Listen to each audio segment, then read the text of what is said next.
The Lions tour rolls on. Things move at some lick. The Waratahs game was not overly impressive, I'd say.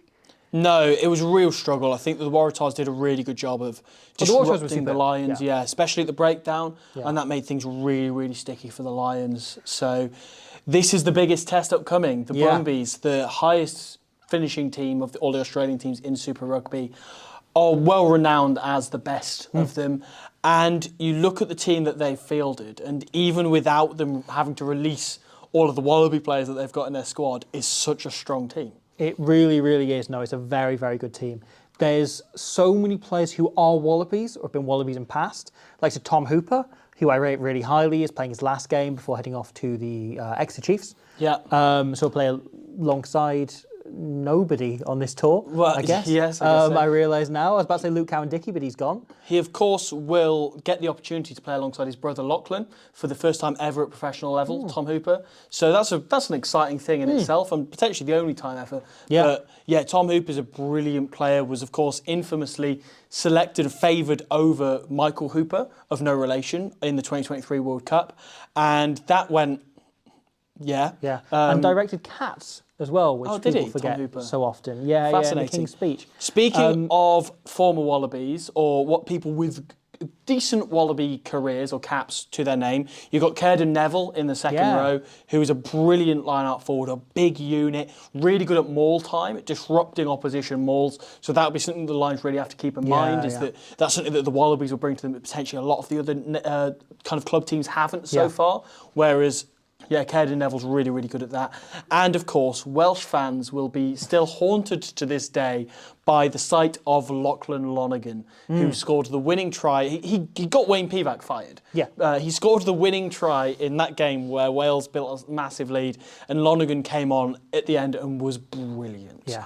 And he's so good either as an edge forward or a middle forward. He's so good, kind of his skill set, but also mainly like his line-out work is just outstanding. So really, really excited to see how those guys in the pack get on. Ryan Lonergan as well at scrum half as well, had a great season. He's a real technician. I really like Ryan Lonergan. Yeah, just like, I really enjoy watching him. As you say, like he, very clean service, like never going to set the world alight, but like really solid what he does. Likewise, Andy Murrayhead, another one of those players that I'm so excited to see play against the Lions. Yeah, he's so good at Super Rugby level. Yeah. Really good broken field runner, good finisher. Yeah, Andy Muirhead, love the look of him. Right, after Derby Lancaster's performance at the weekend, where he was superb and he'll get another crack at them, Corey Toole on the wing.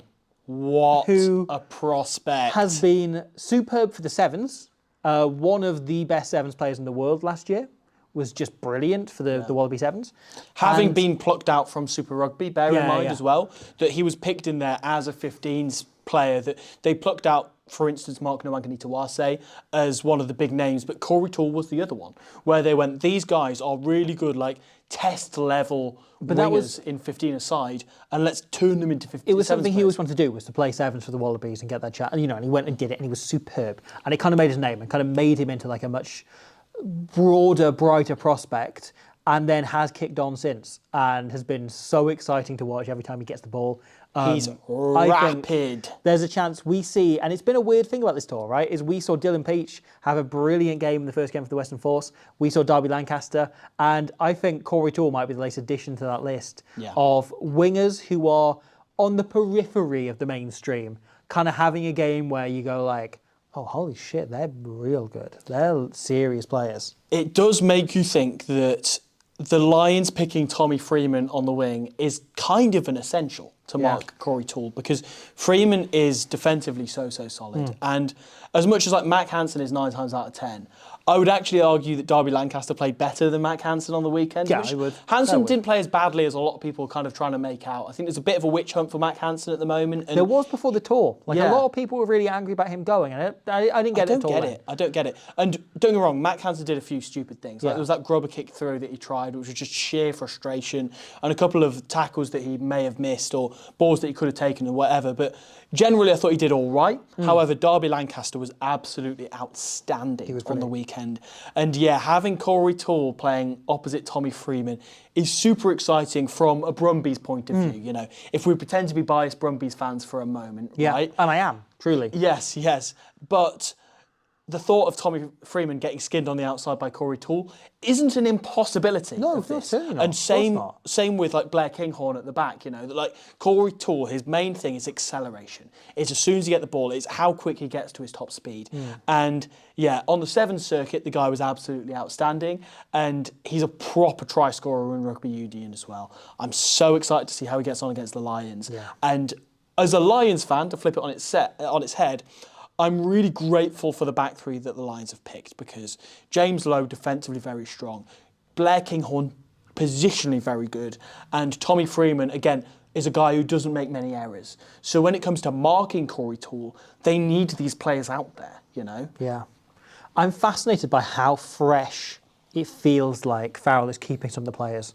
Jameson Gibson Park played 50 minutes last week, hasn't played a minute before that, didn't play a minute at the weekend, probably, I imagine, won't play the full game here. Alex Mitchell will have been involved in every game on tour so far. Still. Which is mad. Like, that remains the case. Yeah. You would have thought this perfect chance for Ben White to have another run out, but no. It's a shame he only got 10 minutes off the bench on the weekend. As much as Alex Mitchell was the man of the match, and deservedly so. Yeah, it was brilliant. It was absolutely superb. With a pack who was getting rattled at the breakdown to still move forward like he did, I think that's super impressive as a scrum half, and shows that you are actually a bit of a step up from the level he was playing at, And obviously, a lot of people are saying that that's put him a foot in the test team. Playing against Gibson Park, that's difficult. Yeah. However, it could potentially bag him the 21 jersey, if not the 9 jersey. Yeah. Also interesting that JGP, all his minutes so far have come with Finn Russell, and he's starting from again. Yeah. It very much feels like they're trying to build that partnership, because the thing is, JGP hasn't played with any of the 10s on this tour. Yeah. And, Owen Farrell is going to take some more time to get up to speed. They said they wouldn't be playing him this week in this game, and he's waiting for Saturday. But Finn Smith and Marcus Smith, still, JGP has never played with. Yeah. And is that a concern? I don't know. There is, of course, there's a word that apparently Owen Farrell is suffering with a concussion, and so he's going to take another week or two to get back up to full fitness, which does slightly put a question mark over his call-up. No, that's a conversation. Farrell said he was called up to replace Elliot Daly in terms of what he does off the field. Right. Which is having conversations, which is being a key voice in training.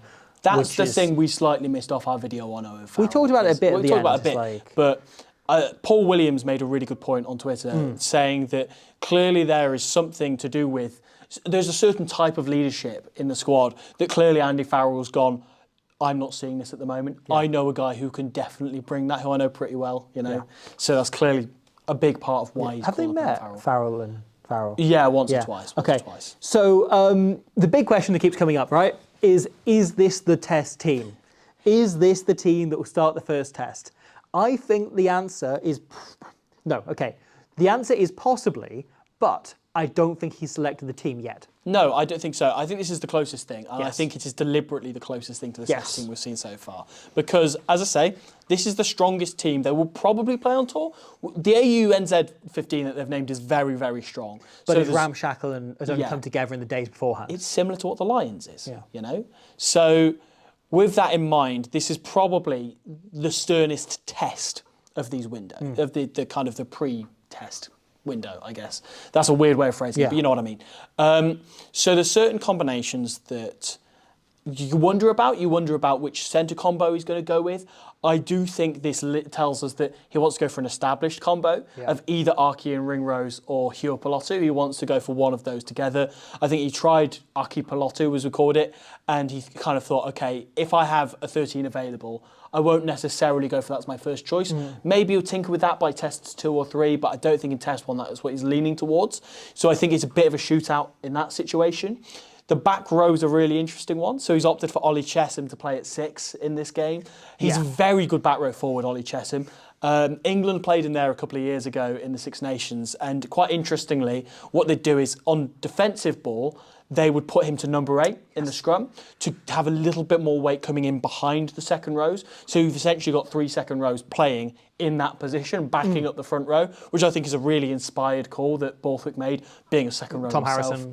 Tom Harrison, scrum coach, being very obsessive. Much a guy of the, like, everyone should be pushing at all times. Yeah, and with Jack Conan, who's very, very experienced playing as a blindside flanker as well, who is, again, a great scrummaging back row forward. I'd imagine that's something that the Lions might be tempted by. Chesham might bring that up in the week, talking to John Fogarty and saying, like, by the way, on defensive ball, I can go at 8 if you want. That might help and allows Jack Conan to break off a little bit easier because Conan's probably mildly more athletic than Ollie Chesham. It's very small margins in between there. But the main thing that indicates is towards the potential concerns about the line-out. Yes. Because the differential between when the Lions line-out looks good and when it looks shit is so huge. It's really concerning. It's the one area they haven't sorted out at all. Yeah. Kickoffs, I think, still not perfect. And I get why that would be a problem for scratch teams. Like, you probably do rehearse your attack and defence first. Again, kickoff is something that Chesham is outstanding at. Yeah. Then, like, I get kickoff was improved at the weekend. Maybe they just had fewer of them, but because they scored less points. But the line-out remains a concern, right? And the attack, I think, was a one-off. I'm not too worried about it. I think the Brumbies the Waratahs got really amongst it and really attacked them there. The Brumbies might do that as well, and there might be some tape for Joe Schmidt to look at and go, okay, this is interesting. Maybe we can do this.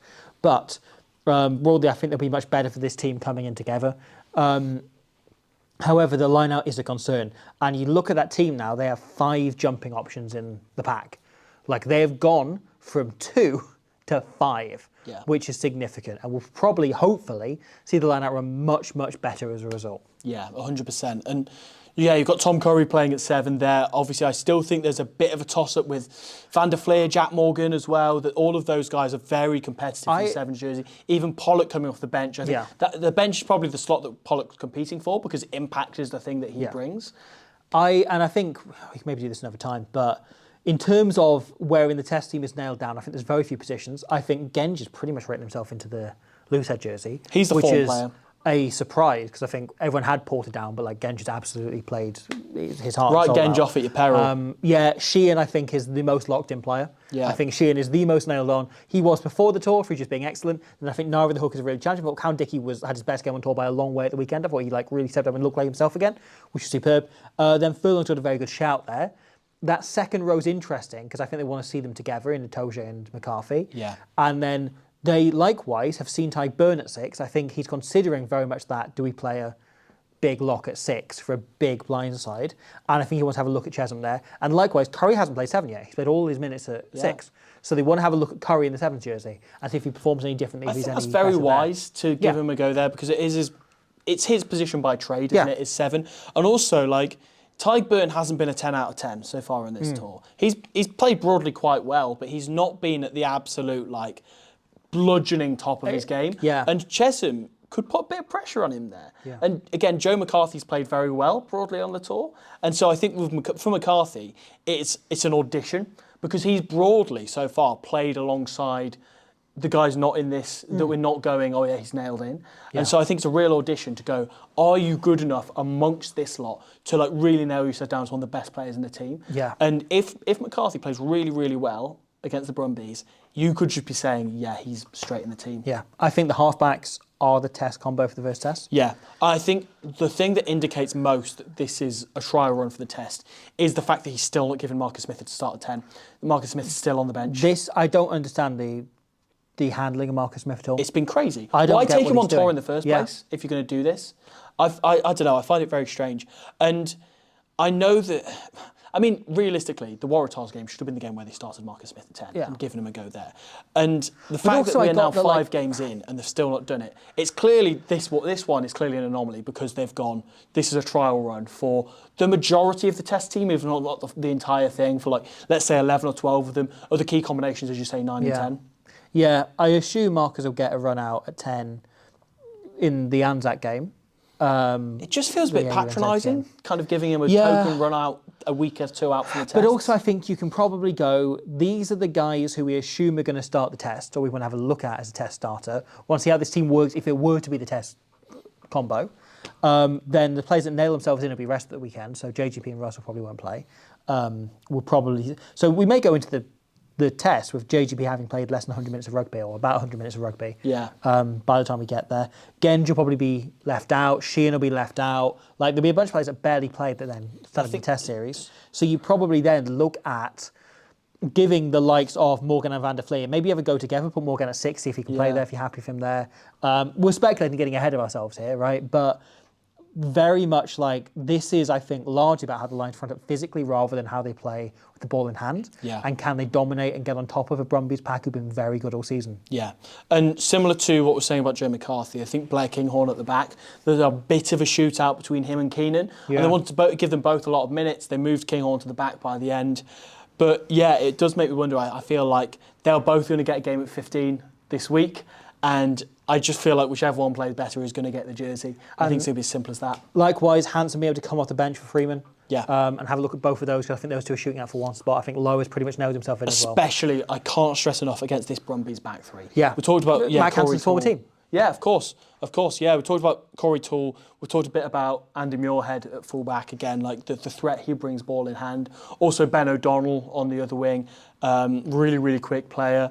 Has the look of Nick Cummins about him, which is always something you welcome on a Lions tour.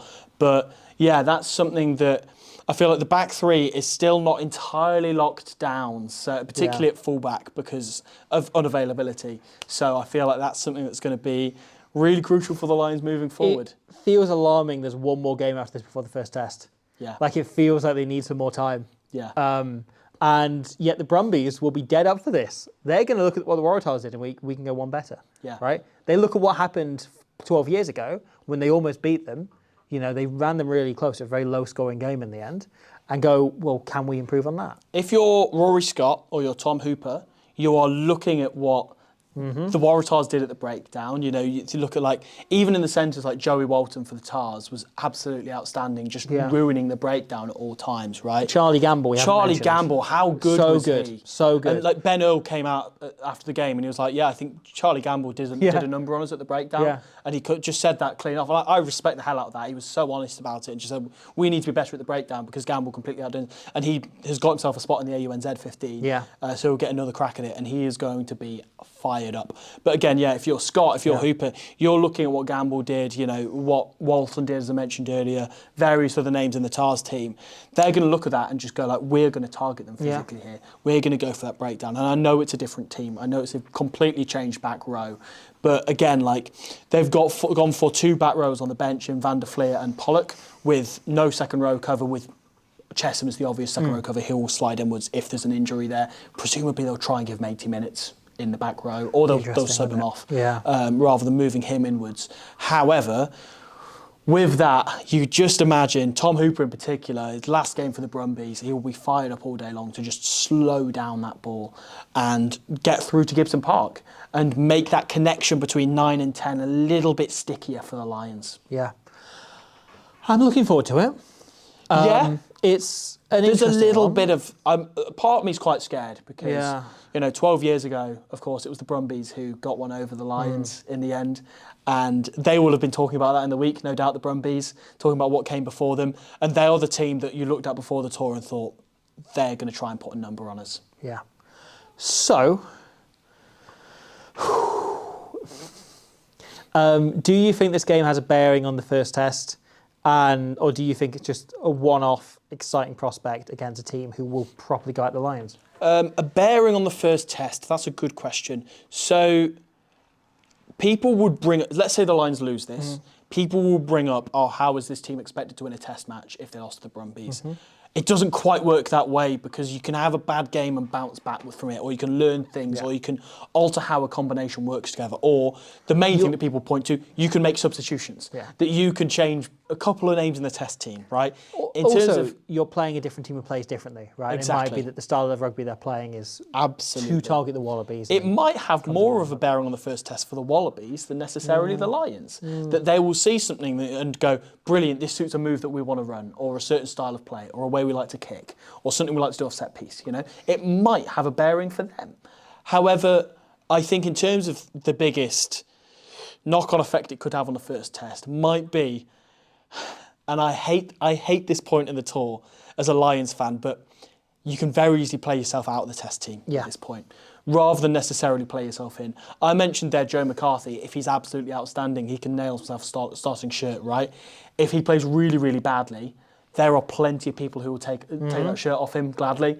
And that's not just Joe McCarthy, it's just a random name I picked out. That applies to all 15 players, because recency bias Other than exists. maybe a Toje. Other than maybe a Toje. Because you think about like Genge was the outstanding player against Argentina, right? Yeah. If he gets absolutely destroyed in the scrum in this game by Rhys van Neck, then that's what's going to be lurking in John Fogarty's brain as he's picking the front row for the first test. So, yeah, it could potentially come to that where somebody can play themselves out of the tour, out of the starting 15. But I hope it doesn't come to that, obviously, as a Lions fan. Yeah. Okay. Game coming up tomorrow, as we sit here. Rugby continues. So, what's a Brumbie again? It's a type of horse. Brilliant.